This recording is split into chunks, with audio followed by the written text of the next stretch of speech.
Banana carrot cinnamon cake na hindi ginagamitan natin ng oven. Hello mga kalabs! Ngayon, isi-share ko sa inyo dito kung paano ko ito ginawa. So, meron tayo ditong carrots. I-grate lang natin itong ating carrots hanggang sa makalikom tayo ng bali 1 cup of grated carrots. Then, meron tayo ditong saging. So, latundan yung gamit kong saging dito. 4 lang na latundan yung gamit ko. So, i-mash lang natin ito gamit lang yung ating tinidor. Then, paghaluin lang natin itong ating saging at itong ating carrots. At naglagay ako dito ng 1/2 bar or 1/2 cup na butter. Salted butter yung gamit ko dito. Pero kapag unsalted butter yung gamit natin, ay maglagay pa tayo dito ng salt. Meron tayo ditong 1/2 cup of brown sugar at 1/4 cup of white sugar.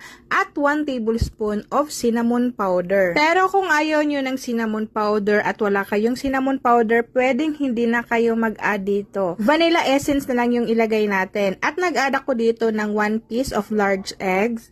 Then, paghalu-haluin lang natin ito. At dito naman sa ating sifter, meron ako ditong 1 cup of all-purpose flour at 1 teaspoon baking powder at 1 teaspoon baking soda. Isabay nating isif yung ating mga dry ingredients. Then, naglagay ako dito ng 1/2 cup of milk, evaporated milk, or pwede rin dito fresh milk. Then, paghalu-haluin lang natin ito hanggang sa makumbine na ito lahat at wala nang makitang flour. At ilagay na natin sa ating molder. So, meron ako ditong 7x3 nga molder. So, ibuhos lang natin ito lahat kasi kasya lang yung ating 1 recipe sa ating isang 7x3 na molder or 7x2 pwede dito. Then, i-steam na natin ito. Naka-prepare na yung aking steamer. Nagpakulo na ako dito ng tubig. Then, after makulo ng tubig, so ilagay na natin yung ating mixture. So, hintayin lang natin itong maluto o hanggang sa 30 to 35 minutes.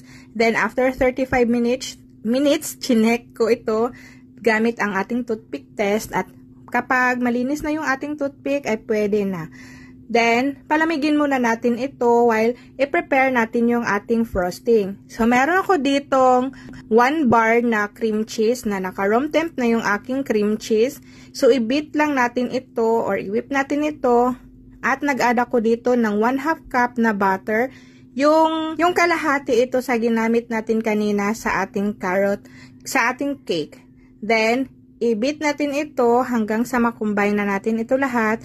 Then, nag-add ako dito ng vanilla essence. Then, 1/2 cup of Mona Lisa. So, ipag-combine lang natin ito lahat. Ito na yung ating gamiting pang-filling at pang-frosting sa ating banana carrot cake. So, i-whip lang natin itong mabuti hanggang sa mag-double volume ito. At kapag ganito na ang kanyang consistency,